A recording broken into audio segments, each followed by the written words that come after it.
Welcome to Between Two Pastries, a not-so-typical nutrition podcast. Nicole and Annie are licensed and registered dietitians. Join them as they discuss hot nutrition topics, challenge popular beliefs, and have a blast doing it. Here are your hosts, Nicole and Annie. Welcome to Between Two Pastries, everybody. This is Nicole. Hey everyone, it's Annie. Yeah, so as you can tell by the tone, we both had a pre-discussion and it's already like emotional. We've revved ourselves up.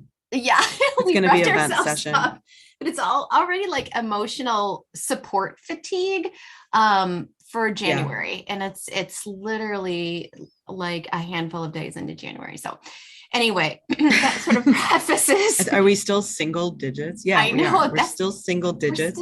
And I'm ready to gouge my eyes out. Yes. The needs of people are wonderful. And I love helping people. Yeah. But it always seems a little bit much. Yeah.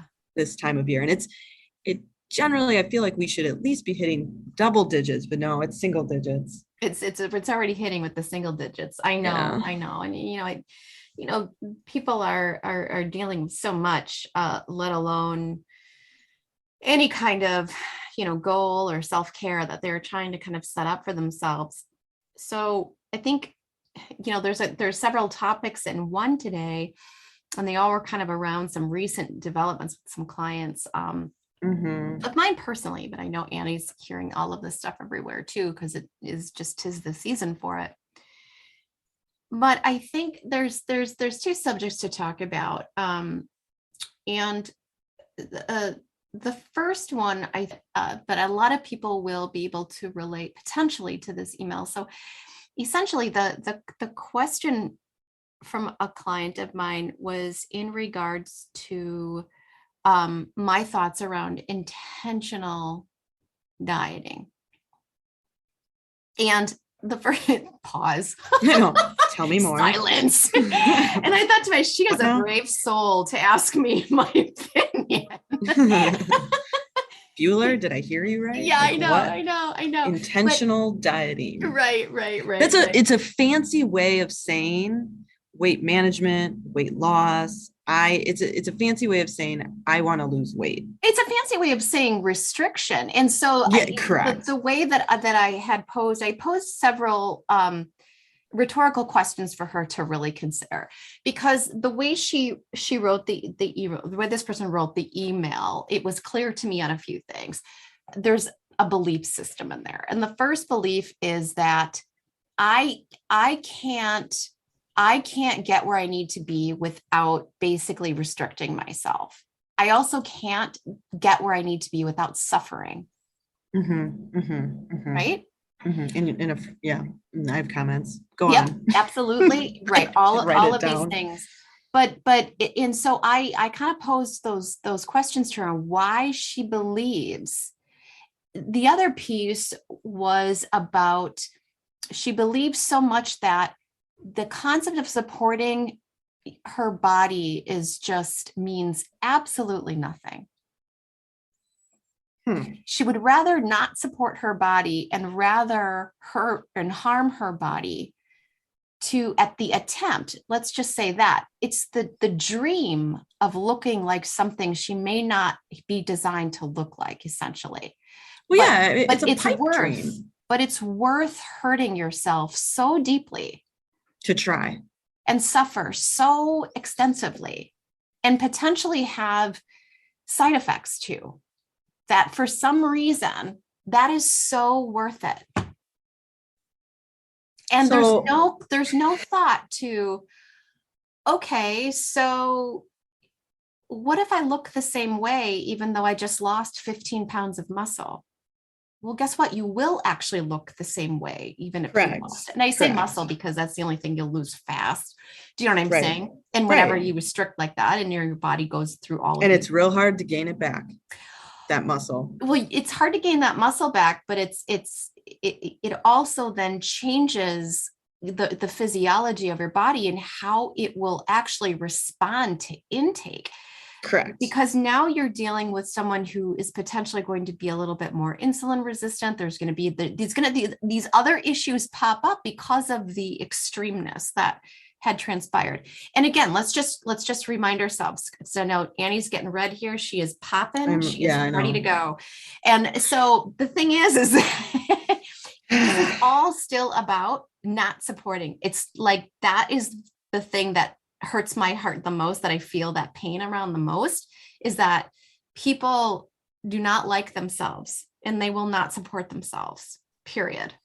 Sorry. So it's hard. It's hard to witness and see this, that people would prefer self-harm versus support and letting go of what they think that should look like. That's the next thing we'll talk about, is expectations. Okay, Annie, go ahead. Okay. So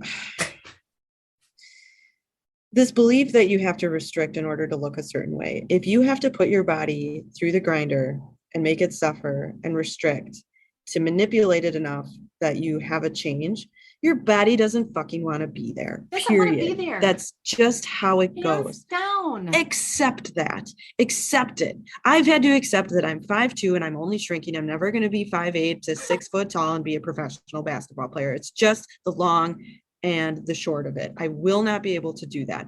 We cannot beat our genetics ever. Right. Okay. Unfortunately, there are thousands of influencers out there that are saying that, oh yeah, you can beat your genetics. And if you beat your genetics, now you're not insulin resistant. Now you're not going to do all of these things, blah, blah, blah, blah, blah. This is all false. So people are putting themselves through suffering, they're restricting, they're not supporting their body at all, just to simply look a certain way, or the thought that they might look this way. Because I will tell you from personal experience, from clients, from lots of different avenues where I've seen this, you can lose as much weight as you want and your body sometimes isn't going to change. Correct. If I want to lose weight in my belly, and let's say I'm genetically an apple shape, guess what? It's not happening. Right.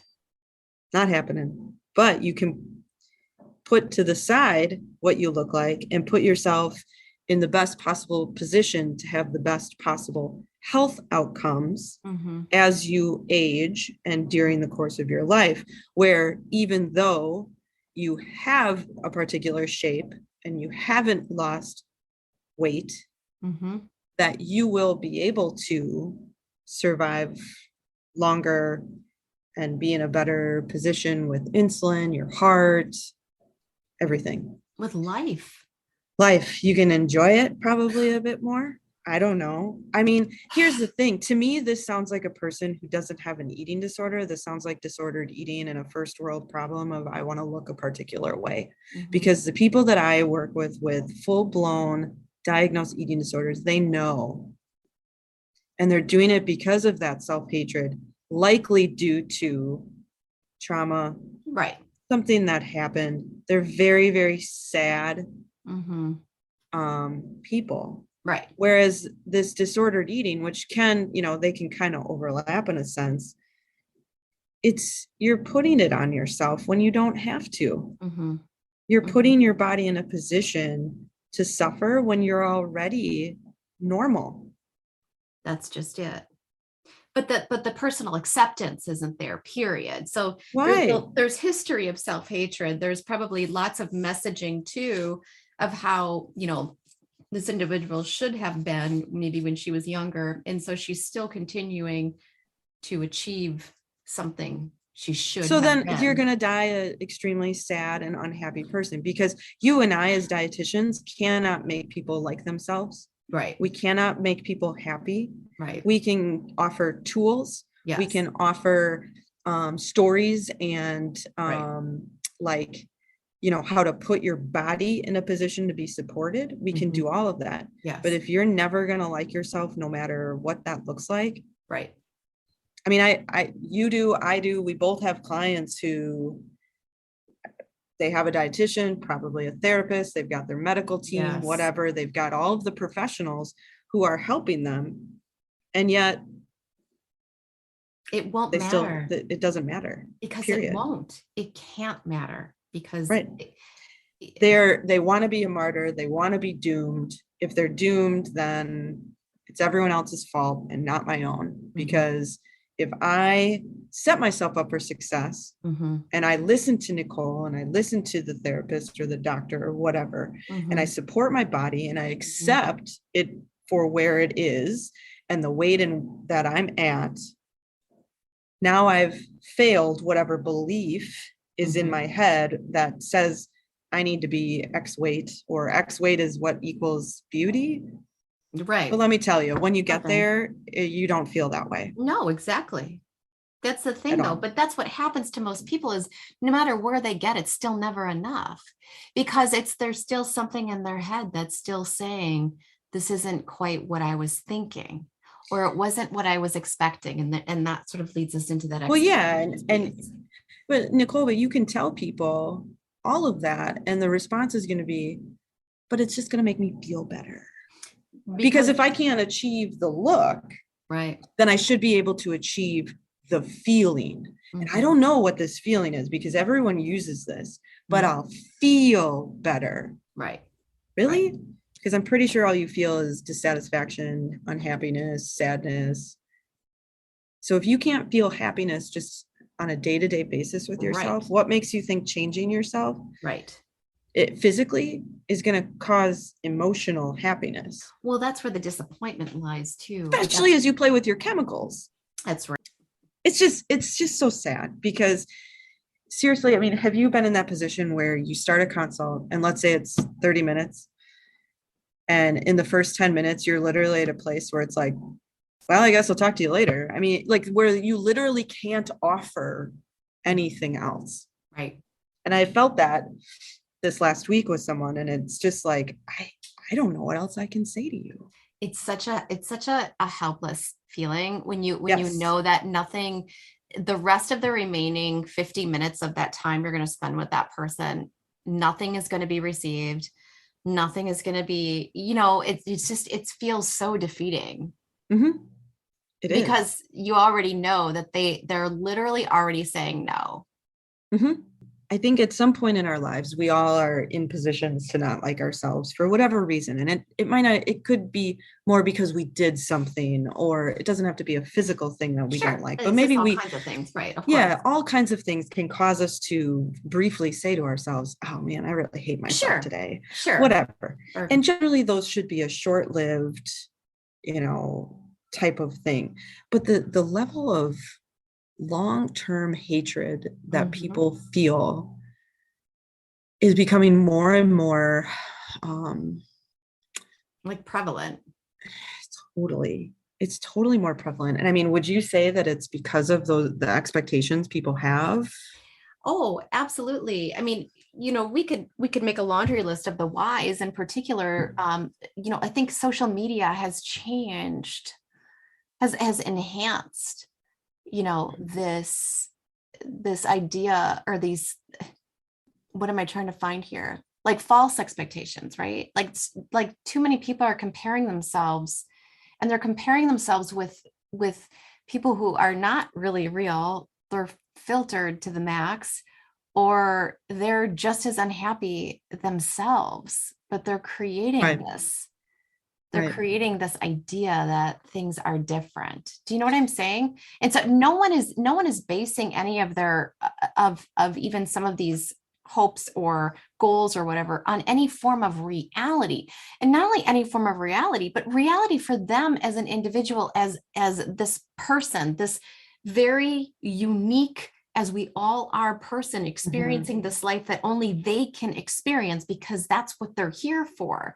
Not to experience the same life that somebody else has, because we can't. Well, but we put labels on things. Yes. You're a mom.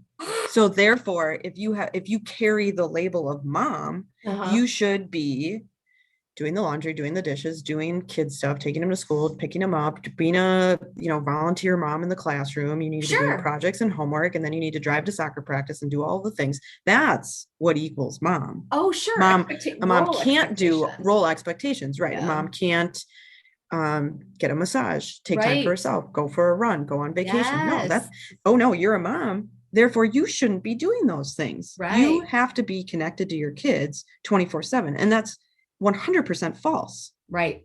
100% false. Yeah. You take the, ex-athlete, whatever sport you want to put in there. Here's the expectation. You need to look this way. You need to have this body fat. You need to eat this, drink smoothies and eat kale and all of the gross things.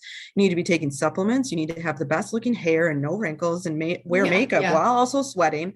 I mean, like that's the expectation. And you have to have a 6-pack and look good in a sports bra, have big boobs, no boobs, all of the things. If you're a dietitian, therefore, right, what's our role? We have to eat healthy, eat salads, do all the things. We don't eat sugar, apparently, because that's the message I've received. You know what I mean? Like, it's all of these things that, you're a dietitian, you probably don't want any of the soda. No, I kind of do. Can you like, I'm sorry, what? Like, how come I can't drink that? You know what I mean? Like, there are role expectations. And unfortunately, people are in a position to, just thinking about people that you and I have worked with that we know and we've shared interaction with,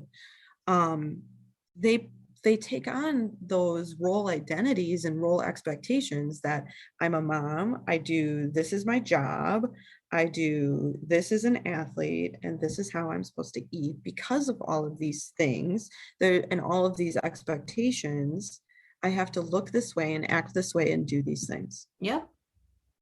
Why do role expectations converge with food? I don't get it. Yep. Or role expectations converge with body image expectations. Don't understand, but they do. They come together because it is an interesting thing. I don't know about you, but I don't know, within the last 3 years, the amount of conversations I have to have with collegiate teams is off the charts because of body image and eating disorder issues. Oh gosh. So much of that obviously has to do with social media. It's so sad. Why are these 20-year-olds having, like, what the hell is going on? And that's the thing. I was going to go back to the expectation piece of this whole idea that you can so like drastically change, the makeup of your body or force it to operate in a way that it's not designed to operate. Right. Because it's what you want to see. Because it's what you want to see, or what you perceive others want to see. Correct. Right. But well, especially if we're overly concerned with what others think of us. Right. I mean, talk about giving your power away. I mean, if that's what you want to do is give your power away to everybody else. But that's what that's what they care about. Well, but what they care about, Annie, let's slow down for a second. What they care about is being accepted. What they don't realize is that begins with themselves. That can't come from anybody else. The thing is this, I think about, I'll use myself as an example. Actually, I'm afraid I don't know where I'm going with this. We can all find things that if we want to use strong words that we can say that we hate about ourselves.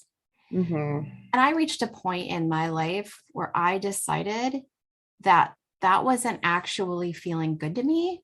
So I'm going to change that. And I decided in particular, the things that others would think I should hate about myself, I'm going to love the shit out of. Right. So, yes. And appreciate it on every single level. Yes. And be like, you know what? Whatever that is. But what I'm saying is that there was such beauty in that shift of when that happened, however long ago it was, you know what I'm saying? But from that point on, the really cool part about it was how many other thoughts left my head.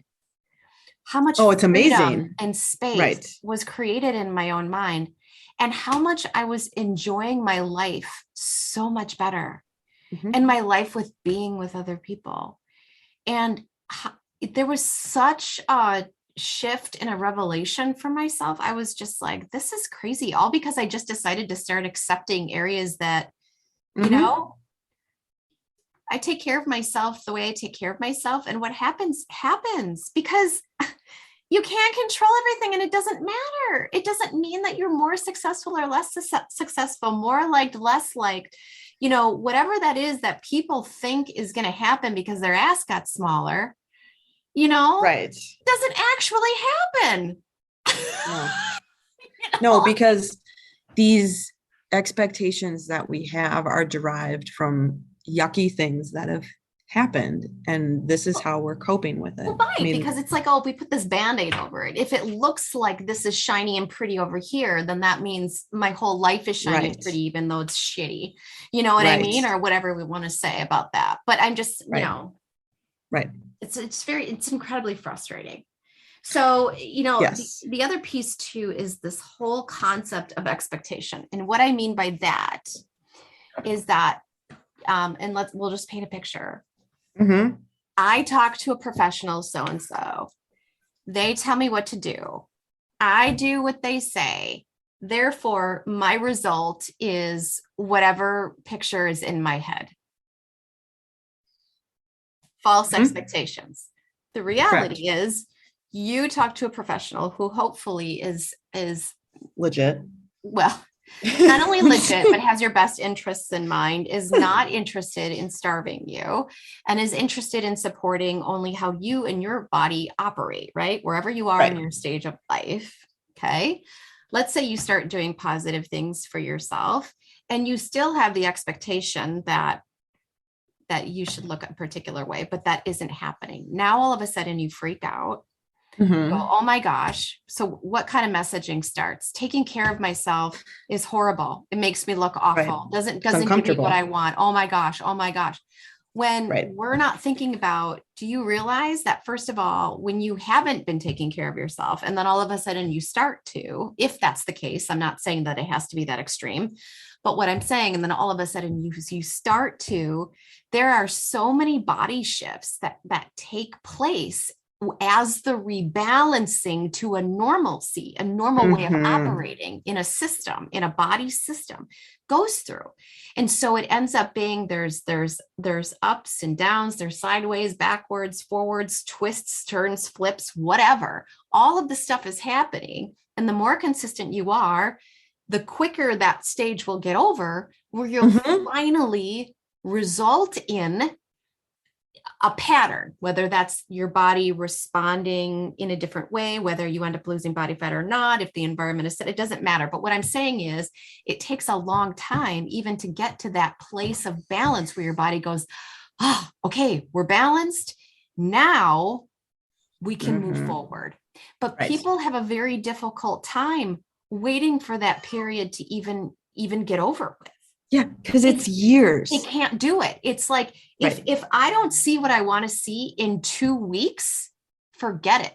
And what they're ultimately saying is, if I don't see what I want to see in 2 weeks, then I am abandoning myself again. And I'm saying that because I really mean that.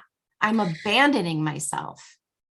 But again, this is derived from an expectation, because the messaging on everything is things have to happen and be done quickly. They have to happen linear. They have to happen precisely. Correct.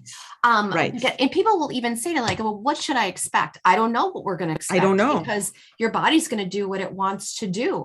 Here's what happens for some people. Sure. And here's what we project is going to happen. But guess what? It might not work this way. Because everybody's physiology, no matter what it is or where they are right now, is going to be different.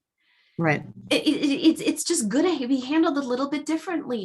You're sometimes some people are retaining more water than other people. And so there's that piece, and there's all this other. But why are we getting on the scale to even see any of that? Well, that's why are we stepping on a judgment tool? A stupid square thing that's operated on a battery that literally means zero anything.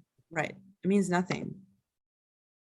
Your health outcomes mean something. You know what I mean? There's other tools that are better indicators of health. But again, you and I want people to so badly care about the whole person that they are. Yes. And people are hearing us saying, oh, don't step on the scale. So I can be a low weight as long as my labs look okay. Well, right. That's the other piece. That's something they're hearing. They're also hearing Annie and Nicole don't understand my personal struggles with body image, or they don't understand the wiggles and the shakes that I have. Oh, because you're not human? Is that what it is? Because I left out, like, I don't know, 100 pages of my own story in that book we well, wrote. Of course. I mean, we all did. I didn't really go into no my own, like, I could have done a whole dissertation on body image struggles that I've had. You bet. For however long. Like, right. But again, this is the belief, because we're saying, body positivity, it's the same thing that, oh God, I can't remember her name. The lady who started the body positivity movement. I can't remember her name. And the criticism she got, but she struggles with body image. So you create these platforms to help promote something that creates a better life, right? Like, our foundation and our philosophies of body positivity and anti-diet is not because this stuff's been easy for us. Oh, sure, of course. This is that because we don't get it, right? Oh yeah, we don't get it. Like, this is you guys are of normal weight, or you look this way, or you look that way, or you can wear this size, so you don't get it. And it's like, no.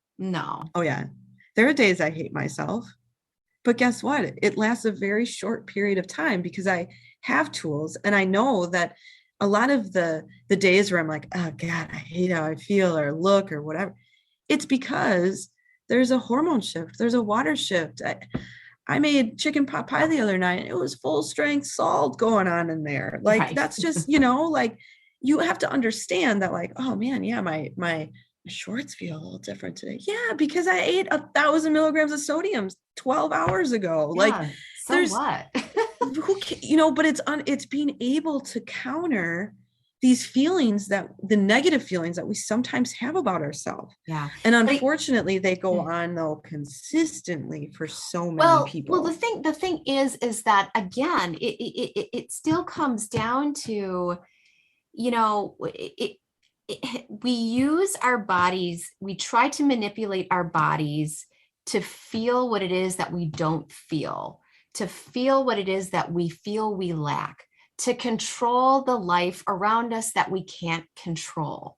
This is why people do certain things, regardless if they believe that or not. There's a little bit of truth into everybody's story that is around that. When we stop, and this is, I tell every single client of mine, leave your body alone. Stop picking on yourself. Stop calling yourself names. Stop it. Because your body is so freaking smart and is doing everything it can to help you live a quality of life. And if you want to sit there and berate it and treat it like garbage, because you want something different, what the heck? Like seriously? Right. So first of all, leave your body alone, leave yourself alone, start really looking at creating the kind of life you actually want. If you want to feel a particular way, freaking let yourself feel that way. Go do something really outrageous that makes you feel exhilarated, right? I mean, not that's going to create self-harm or harm to someone else, but, stop living under a rock in a box, in framing yourself and keeping yourself safe, or that it's acceptable to keep picking on yourself. I'm so angry. I know. It's so sad because it's such a waste of energy. It's like, stop it. Just stop it. So I hear you. I feel you. I'm right there with you. And I have to give an example, and I won't use myself, even though I very well could. But I've got a client. Honestly, I don't know if she's a listener or not. She's a collegiate athlete. She's a wonderful human being. And as all human beings are. Right. And I knew it could go probably 50-50. Yeah. when I met with her this last week and I told her, I said, I'm just going to put this out there, but you look really good compared to a month and a half ago. You looked awful. Sure. Probably too thick and whatever. And and she just started laughing, which I was like, oh, okay, phew. Okay. Right. Like, okay, that went well. First hurdle's over. Yes. First hurdle's over. And she said, I see that now. Oh, and cool. It was at that point, and I had debated a month and 2 months ago telling her, like, dude, you look awful, totally, man. Like, come on. Yeah. Debated telling her that. And I didn't, because she's also the amount of studying and school pressure and, professional board exams that she's sitting for and all of the things, like stress was a major component. Right. But to be able to say that and have her also identify that, like, I was stressed. And when I'm stressed, I also, it changes how I eat. And it also changes how I feel about myself, because all of a sudden I hated myself more because I don't look, acne and all of the things are happening and all of the, when you're 20 and all the weird stress responses and everything. Right. And it just, so we talked after the new year and she said, this year, I'm not really setting resolutions, but I really have a goal to stop weighing myself and stop tracking, because when I do those things, I think about other things that make me smile and I'm happier. And she it hit for whatever reason in the last 2 months, whatever we've been working on and whatever I've challenged her to work on her own, it got her to the point of just really understanding that the scale is not serving her. And it's not something that brings joy to her life to have to worry about what I'm eating and where I'm going and all of these things. She's like, it's so much easier to just be able to go home or go out when I'm with my friends and just look at the menu, or to just sit down and eat whatever my mom puts in front of me and just say, like, okay, looks good. And really focusing on, we've been working on focusing on hunger and fullness a lot more, but it's just, it's one of those things when you've been working with someone for over a year and it's like, this is so wonderful that, like, you're getting it. For all the people that are so incredibly frustrating, right, to have to, like, try to convince to love themselves. She's making a point to set herself up to love herself more by giving up these things. And I guess I don't understand why people continue to do the same things over and over and over again and think that they're going to feel better. I know. Or feel different, or right. And it's like, whether it's based in expectations or based in hope, I don't know, but like, a diet is a diet. It doesn't matter that you're changing the elimination of one nutrient or the next, or the timing of this, that, or not eating at all. You're not going to feel better. And the irony is you're going to end up with worse health outcomes. Yeah, positively. 100% though. 100%. And if you have to restrict in order to look a certain way, and then continue to restrict to maintain that look, that is not, you got to do it the rest of your life. It's not health, though. That's not health. No, it's not health. And I hope people did listen to our repost of the resolutions podcast from last year. If not, go back to that. It's probably around December, January that it was posted in 2021. Yeah. Or 2020, 2021, and listen to that, because we touch on this a little bit in the sense of, what we're talking about, that this stuff is not, it's not health. It's not going to make you feel good. These expectations are not serving you in any way at all. Do things that bring you joy. Right. But again, some people think that being thin will bring them joy. Right. Or does bring them joy. And that's a really effed up thing that brings a person joy, if that is true, right? Completely. So I guess, I guess if we end this pod on a high note,